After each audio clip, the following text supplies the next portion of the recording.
Hello friends, Radhe Radhe. কেমন আছো তোমরা? আশা করি ভালো আছো আর সুস্থ আছো। আমরাও কিন্তু বেশ ভালো আছি।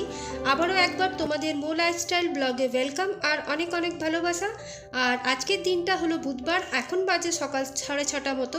তো এখন থেকেই তোমাদেরকে সাথে নিয়ে আমি আমার ব্লগটা শুরু করলাম। তো সকালে ঘুম থেকে উঠে ব্রাশ করে বাসি কাপড়টা ছেড়ে তারপর নিজে ফ্রেশ হয়ে এখন সোয়েটারটা পরে তারপর যা বাসি কাজকর্ম আছে তাতে লেগে পড়বো। আর এই কয়েকদিন ধরে বলতে পারো প্রচণ্ড ঠান্ডা পড়েছে, আর এই ঠান্ডায় ভোর ভোর ওঠা একটা বিশাল ব্যাপার। নিজের কাছে কিন্তু কিচ্ছু করার নেই, না চাইতেও উঠতে হবে, যেহেতু হাজব্যান্ডের অফিস, ছেলের স্কুল এসব থেকে যায়। আর এখন একটু তোমার উষ্ণ গরম জল খেয়ে নেবো, তো চলো গরম জলটা নিয়ে আসি। আর এই সময়টাতে তো জানোই, একটু সকালে উঠে নিজেকে ফ্রেশ আপ করে তারপর একটু বসে থাকি 5-10 মিনিট, মানে নিজেকে ভালো লাগে তার জন্যেই। তারপর তো ঘরের যা কাজকর্ম আছে সেগুলো করতে হবে। তার মাঝখানে এখন আমাকে টিফিনটা বানিয়ে নিতে হবে বাবুর আর হাজব্যান্ডের। তো এর মাঝে আমি স্কুলের টিফিন আর হাজব্যান্ডের অফিসের টিফিন দুটোই বানিয়ে নিয়েছিলাম। ছেলেও আর হাজব্যান্ড দুজনেই বেরিয়ে গেছে। আর ছেলের যেহেতু এখন এক্সাম চলছে তাই স্কুল মাঝে মধ্যে যেতে হচ্ছে। আর তারপর এইসব করার পর আমি অফ ক্যামেরায় যা যা করলাম সেগুলো আর তোমাদের সাথে শেয়ার করলাম না। আর এখন সোজা চলে এসেছি রান্নাঘরে। তো রান্নাঘরের এই র্যাকটা বহুদিন হলো জানো তো পরিষ্কার করা হয়নি। আর যেহেতু চিমনি না থাকার ফলে তোমার একটু তেল চিটের মানে ভাব থেকেই যায়। তার জন্য কি করলাম, আজকে ভাবলাম একটু সময় বের করে একটু র্যাকটাকে পরিষ্কার করে নিই। উপরের র্যাকটা পরিষ্কারই আছে, তার জন্যই আর করলাম না, তাই মিডিলেরগুলোই করে নিচ্ছি। তো ভালো করে একটা স্কচ ব্রাইট দিয়ে তোমার পুরো জায়গাটাকে ঘষে নিলাম, আর এখন একটা ভেজা কাপড় দিয়ে ভালোভাবে মুছে নিচ্ছি। তো দেখো পরিষ্কার করার পর ঠিক জায়গাটা এরকম সুন্দর লাগছে, তাই না? এরপর সোজা চলে এসেছি তোমার বেডরুমটাতে। বেডরুমটা এবারে পরিষ্কার করে নেব। আর আজকে তোমাদের সাথে ক্লিনিংয়ের ব্লগই শেয়ার করছি। তো অন্যান্য দিন কি হয়, ছেলে ঘরে থাকলে এই রুমটাতে পড়তে বসে, তো তাই জানলাগুলো খুলতে পারি না। তো এখন আমি একা যেহেতু, সেই জন্য প্রত্যেকটা জানলা খুলে দিই। আর জানলা বন্ধ করে রাখলে না আমার কীরকম একটা অসুবিধা হয়, কিন্তু ছেলে খুলতে দেয় না, ঠান্ডা হাওয়া আসে বলে।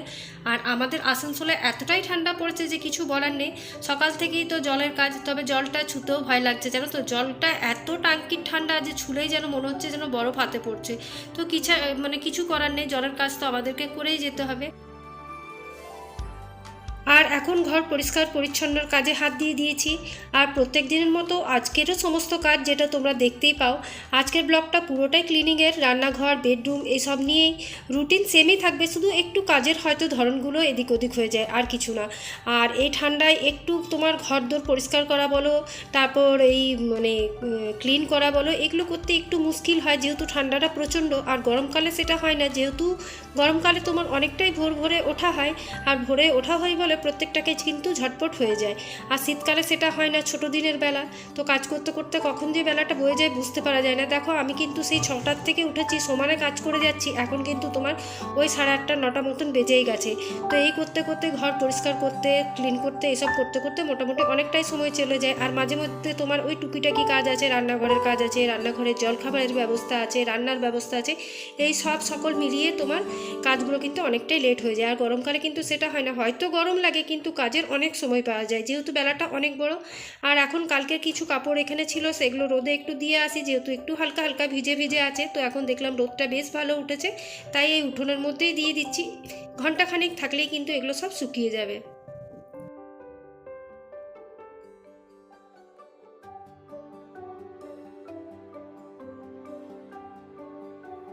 শীতকাল হোক আর গরমকালই হোক, কাজ তো আমাদেরকেই করতে হবে, যেহেতু সংসারের পুরো দায়িত্বটাই আমাদের উপর। আর ঘর পরিষ্কার পরিচ্ছন্ন রাখাটাও আমাদের একটা দায়িত্বের মধ্যেই পড়ে।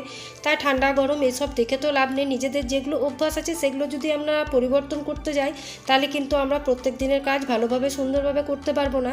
তাই যে অভ্যাসটা আমাদের আছে সেটা শীতেও রাখতে হবে, গ্রীষ্মতেও রাখতে হবে, আবার বর্ষাতেও রাখতে হবে। কারণ দেখো হয়তো উঠার নিয়মটা একটু হয়তো 1 ঘন্টা আগে পরে হতে পারে শীতকাল গ্রীষ্মকাল বলে, কিন্তু তা বলে কাজগুলো যে কমে যায় তা নয়, কাজ সেমই থাকে। তো তাই সেই জিনিসগুলো যদি আমরা অ্যাভয়েড করে যাই তাহলে আমাদেরই কষ্ট হবে। তার জন্য আমার মনে হয় যে অভ্যাসটা আছে একটু ভোরে, যেটা হয়তো আমরা গরমকালে 5টায় উঠছি সে জায়গায় শীতকালে 6টায় উঠছি 1 ঘন্টা পর, কিন্তু কাজ তো আমাদের সেমই থাকছে। তো তার জন্য এই অভ্যাসগুলো যদি আমরা রেখে দিই, যে আমরা যে কাজগুলো প্রত্যেক দিন নিয়ম অনুযায়ী রুটিন অনুযায়ী করে যাই, সেগুলো যদি আমরা করে যাই, তাহলে শীত গ্রীষ্ম বলে কোনো রকমই তোমার অসুবিধা হয় না, কাজগুলো কিন্তু ঠিক পরপর হয়ে যায়। তো দেখতেই পেলে ছোটো রুমেও কিছু কাপড়গুলো এলোমেলো হয়েছিল, সেগুলোও ভালোভাবে গুছিয়ে দিলাম। আর এদিকে ছেলের বই খাতাগুলো উলট পালট হয়েছিল, কিছু তো বেডরুমে আছে আর কিছু এই রুমে আছে, তো সেগুলো এখন গুছিয়ে রেখে দিলাম যেহেতু ও পড়তে গেছে।